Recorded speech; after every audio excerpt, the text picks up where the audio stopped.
back to the Bookish vlogs. It's always such a good week when I know I can have an entire day dedicated to all bookish things. So welcome to this week's very bookish 24 hours. If you saw last week's bookish video, then you know that I'm currently reading One Dark Window by Rachel Gillick. I am now about 50% of the way through. I thought I'd probably get a little bit further than this in the space of a week, but it's been a very crazy week. So I haven't had a lot of dedicated sit down reading time, but I have been listening to an audiobook in the meantime. It was actually a recommendation from you to listen to the audiobook of Listen for the Lie by Amy Tintera, and I fully binged that entire audiobook over the last few days. So thank you so much for that recommendation. Listen for the Lie is about Lucy, who about 5 years ago was found covered in blood, and everybody thinks that she murdered her best friend, but she doesn't know whether she did it or not because she can't remember.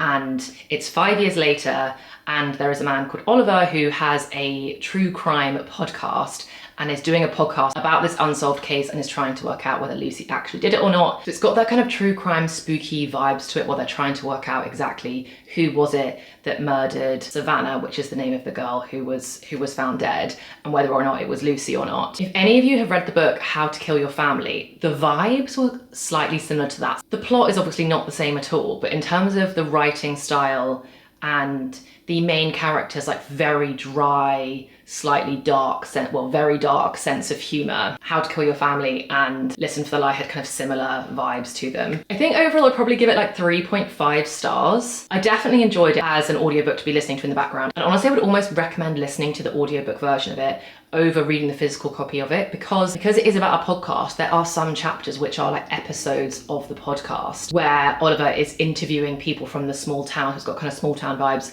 He's interviewing people from the town to try and work out where they were the night of the murder, etc, etc. And the podcast format is done really well, and you really do feel like you're listening to a podcast and then you're jumping to Lucy's chapters. Anyway, so thank you so much for that recommendation. I would like some more. If anybody has any more audiobook recommendations, please do send them my way. Life is feeling very chaotic at the moment, and audiobooks are fitting easier into my life than physical copy reading in terms of quantity to get through. But I still do really love my quality bookish time. So aside from the Listen for the Lie recommendations that I got on last week's video, you guys also all said that the second that I finish One Dark Window, I am going to need to start the second book, which I believe is called Twisted Crowns. And the fact that so many of you have said that and DM'd it to me to basically say, whatever you're planning to read next, you won't. You'll just want to dive straight onto the second one, means that we need to go get the second one. I definitely need to go buy it. I also realised, thank you for everyone that pointed it out, the reason why I was so confused why Play Along by Liz Tom Ford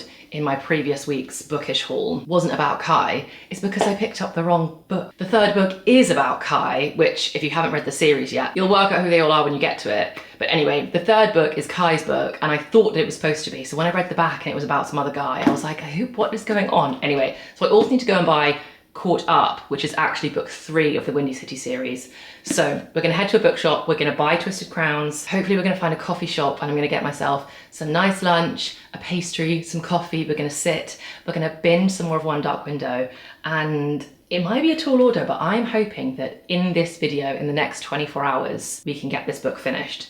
Which would mean we are currently on page 216. We need to read just under 200 pages in 24 hours, which I have no idea if we can do that or not. I feel like we can do that. Can we do that? I don't know. But anyway, for now, let's get outside because there is all of a sudden a break in the rain, which means I want to get out there. If the sun is shining in autumn, we go out in it straight away. So let's head to the bookshop, see if we can find those books and find ourselves a cozy spot in a cafe to sit and read for the afternoon.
Oh my gosh, it is blustery out there. I feel like I have 3 things to say off the back of that lovely trip. Number 1, what is going on in anthropology? Oh my gosh, it is so good in there at the moment.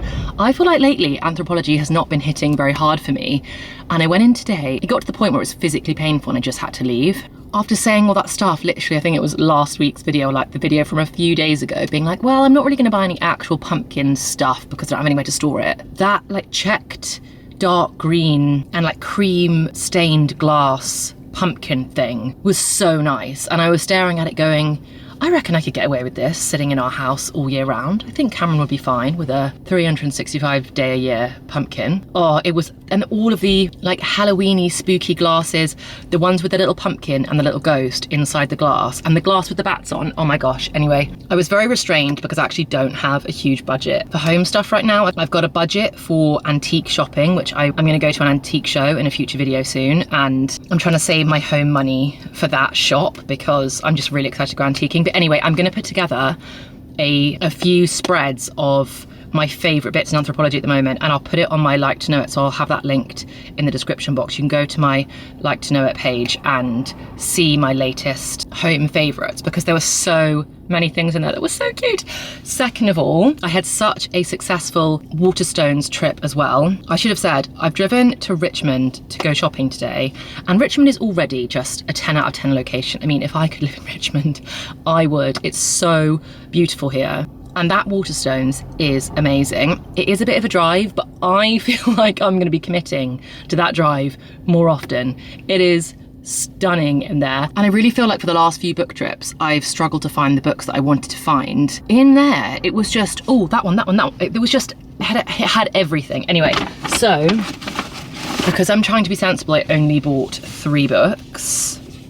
We did, in fact, get Twisted Crowns, which is so good. So we've got book 2 to dive onto as soon as we finish One Dark Window. And then I also got Circe, which I haven't read Song of Achilles yet, but everybody says that Circe is like even better and it's just so good. And my friend Ben, who is just hounding me with book recommendations all the time, says that Circe is his favorite, and he is like king of like the Greek god mythology universe. He just loves it so much. So he says that I needed to get this, so I've got it. And the girls in the bookstore that like actually worked in Waterstones, when I was looking and I like picked it up, they were like, oh my gosh, that book is so good, you have to get it. So I was like, okay, I will. And then the final book that I got, which I really wanted to get in my last book haul, is The Invisible Life of Addie LaRue by V.E. Schwab. And again, the girl at checkout was like, oh my gosh, that book's such a good one. So I picked it up. She also said to me, I don't know, have any of you read the book Feybound? I see it every time I go into like any Waterstones. It's all over the place. Never read it.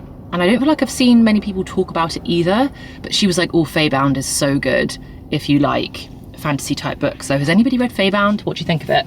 Anyway, so that was the second thing. I had to be so restrained in both Waterstones and Anthropology because there were so many things that I could have bought. I did actually buy a few things from Anthropology, which were not really like home decor things, which is how I've got around my budget issue, and I'll show you those when I get home.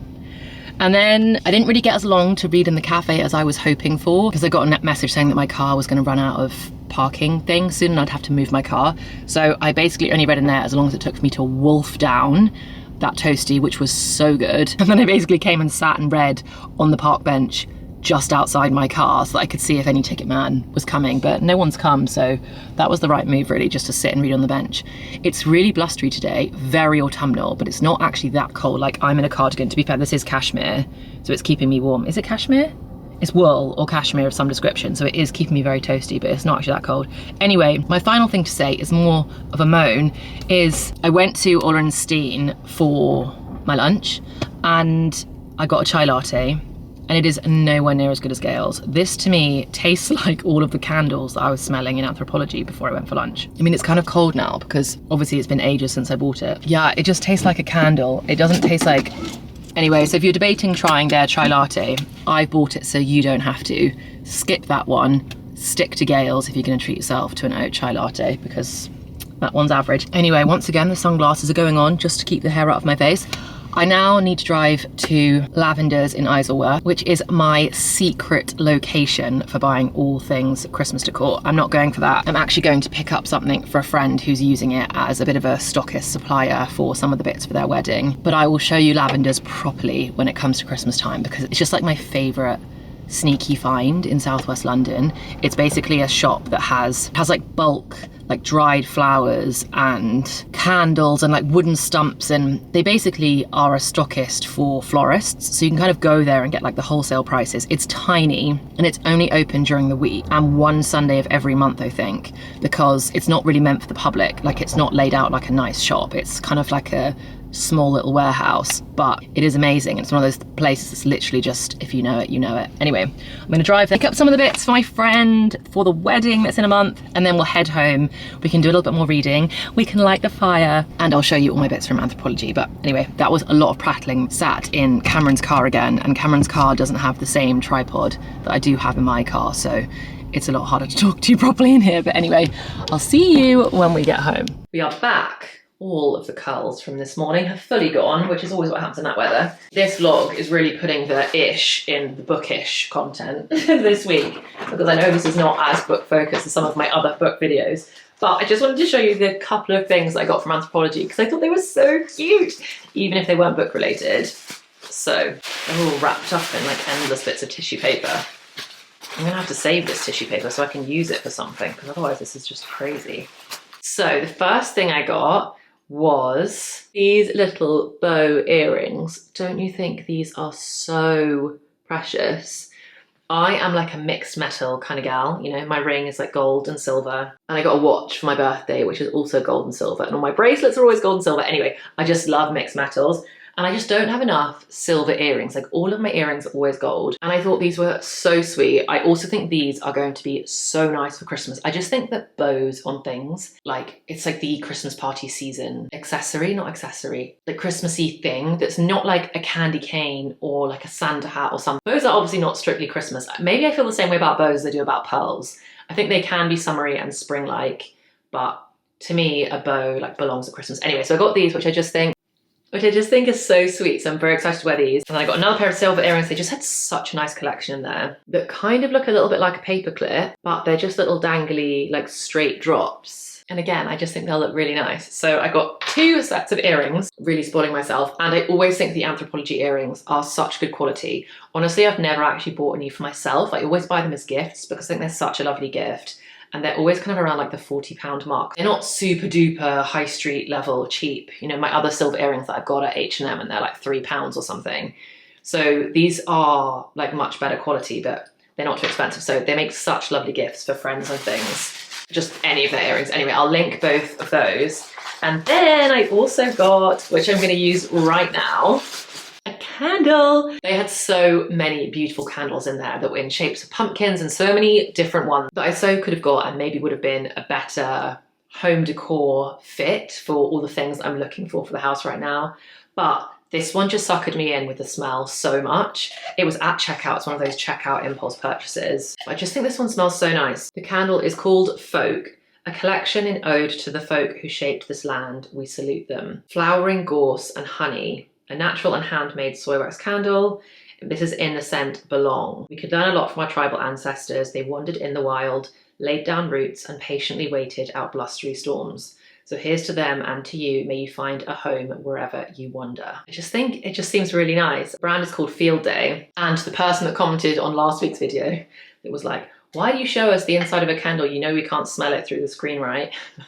First of all, I had no idea you couldn't smell candles through the camera. That's crazy. Here's the inside, and she's very pretty. She smells very nice if you can't smell her through the camera screen. Anyway, so I'm gonna light this now. It's like fresh and like nature, and oh, it's really lovely. Anyway, ooh, there's also some seeded paper here that I can plant to grow my very own little plant. I don't know what's gonna be in here when we grow it, but we've probably just got some wild seeds in there. That's so nice. Anyway, I'm gonna light this candle. I'm gonna curl up on this sofa. I am truly, truly kicking myself for not buying myself a treat from the bakery. What was I thinking? I can't believe I left there without like a cookie or something to nibble on whilst I read my book, because that sounds like heaven right about now. And I have absolutely nothing sweet in this house. I think I have like a banana maybe, but that's just not what I had in mind, you know. It's just, I wanted something chocolatey and nutty, and anyway, I don't have anything. So I'm gonna light the candle, I'm gonna keep reading One Dark Window, and I will catch up with you a little bit later on this evening.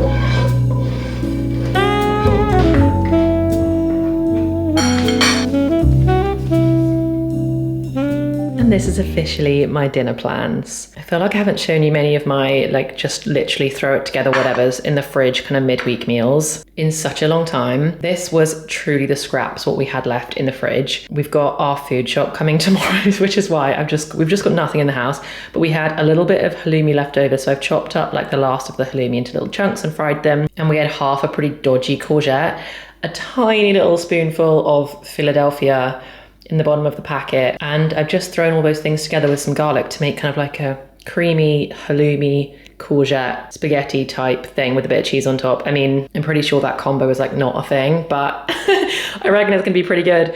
And nothing is teaching me to multitask like wanting to get through this book. It's weird because every time I pick it up, I get really engrossed, but I don't think I pick it up that naturally. So planning to pick it up works for me anyway. I think now we're going past the halfway mark. I'm starting to get more hooked by it. I definitely wasn't quite as hooked the first half, but anyway, I'm now gonna sit on the sofa, read this, and eat this.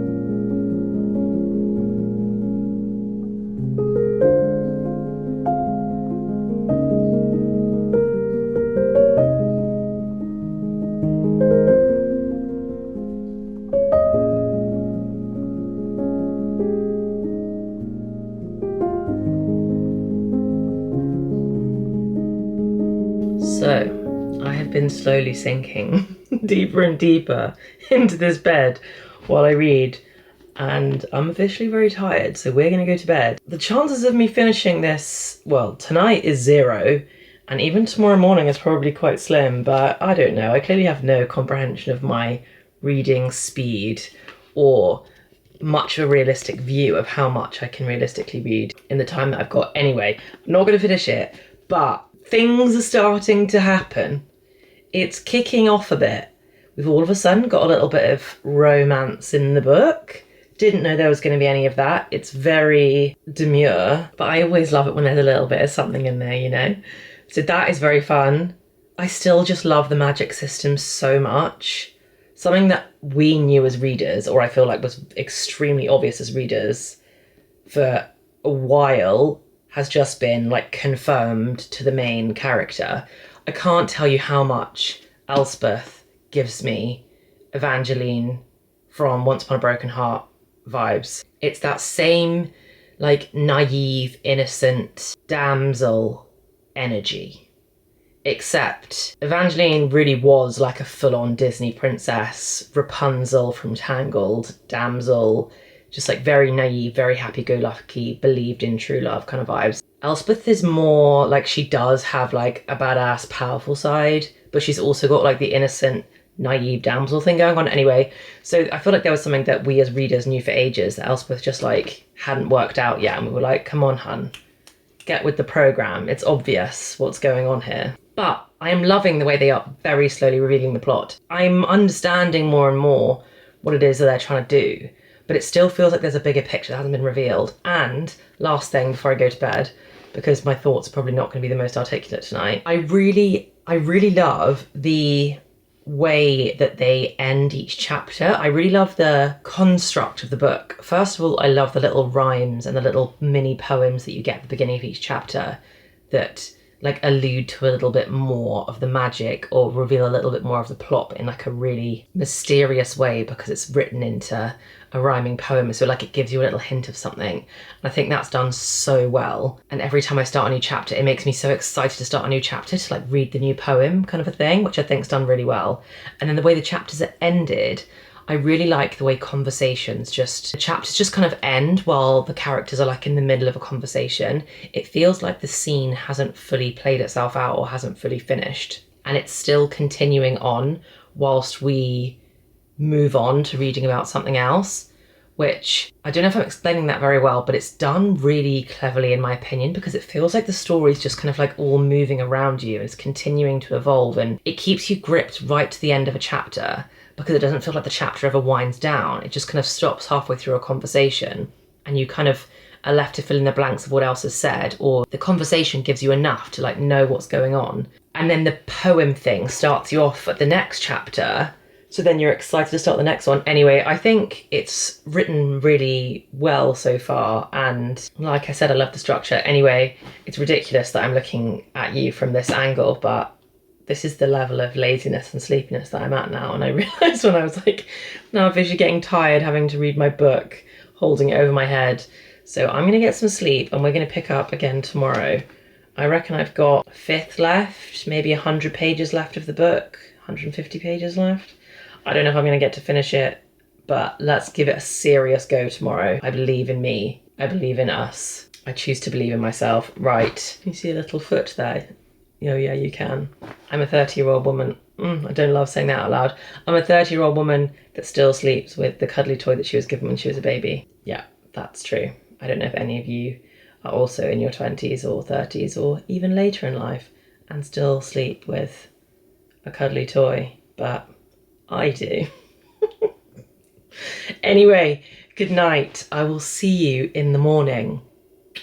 Good morning. I can confirm we've officially failed. I so wanted to get this finished in 24 hours, but we have not. I've got about 50 pages left to go, and I'm not going to get to read these until bedtime tonight, realistically, but I'm so nearly there. It's definitely like taken more of a turn in terms of, it feel like it started quite YA, quite innocent, and now there's like swearing and everything's getting more intense, and I'm really enjoying it. It's not a 5-star for me, I think, just because it hasn't sucked me in enough, but that might just be because I haven't really been able to give it the time and dedication that I had hoped to and planned to. I've definitely prattled about this book way too much in this video already, so I'm not going to go over it again. I will summarise my thoughts on it when we get to my September TBR wrap up. Speaking of my September TBR, we have a lot of work to do. We have less than a week left until the end of September, and we have a lot of books to get done. So we're going to see how we go, but next week's video might be a how many books can I read in like 5 or 6 days video to try and crack through the rest of the September TBR, because we've got a lot of new books to read when October comes around, which is very, very, very soon. But for now, I hope you enjoyed hanging out with me. I feel like I've enjoyed this vlog so much, even if it wasn't as book focused as some of the other ones. It's definitely been a bookish vlog, but I've had the nicest time. I hope you have too. As always, have the loveliest week, and I truly cannot wait to see you in the next one. Bye guys.